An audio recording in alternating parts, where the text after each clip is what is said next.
Hello everyone, I welcome you all in another session of Anjan Tutorials. This is the second part of our literary term session. Today we will discuss some of the important literary terms which are very important from the perspective of UGC NET JRF and CUET-PG 2026. So without further delay, let's begin the session. The first term today we will discuss is dramatic monologue. Dramatic monologue is a poem written in the form of a speech of a single individual character. It compresses a single vivid scene, a narrative in which the author's history and psychology is presented in his character. And it was Robert Browning who perfected this genre in his time period through his poems like My Last Duchess, Fra Lippo and Andrea del Sarto. And what are the famous examples of dramatic monologue in English literature? Let's discuss. The first example comes Lord Alfred Tennyson's Ulysses. Lord Alfred Tennyson's poem Ulysses, which is written in 1842, and in this poem Tennyson depicts the yearning of the king Ulysses of his sea voyage. And next example comes T.S. Eliot's love song of J. Alfred Prufrock.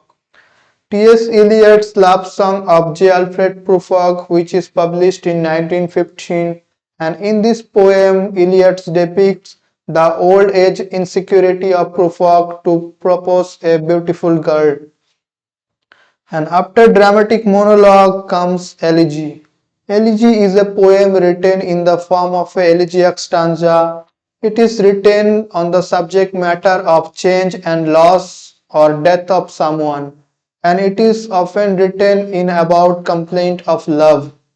And what are the famous examples of elegies in English literature are Edmund Spenser's Astrophel.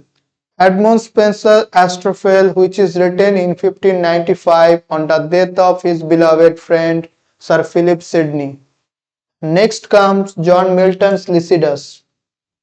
John Milton's elegy Lycidas, which is written in 1637 on the death of his friend Edward King. And after comes Thomas Gray's elegy written in a country churchyard.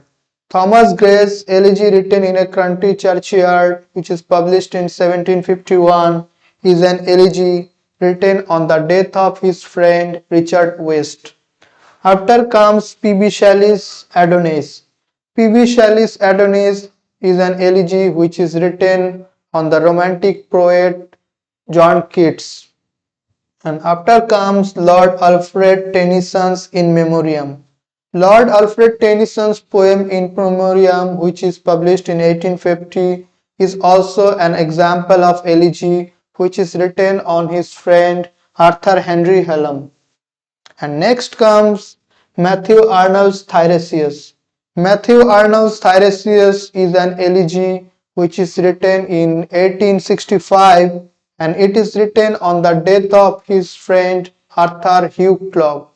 And last example of elegy is Walt Whitman's When Lilacs Last Bloom in the Dooryard, and it is an elegy which is written on the death of 16th American President Abraham Lincoln.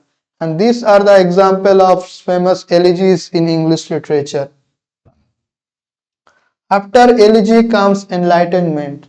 The term applied to a literary and intellectual movement which started in Western Europe in 17th century and reached its peaks of excellence in 18th century.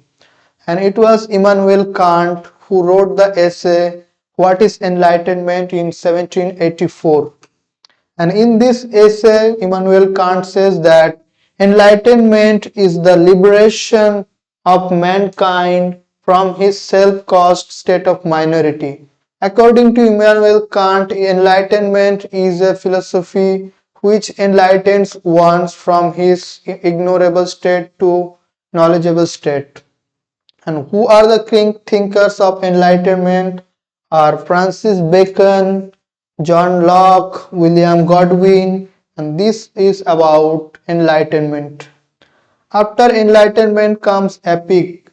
Epic is a long narrative poem written on a grand subject in a formal or elevated style and revolves around a heroic figure and whose fate depicts the fate of his tribe.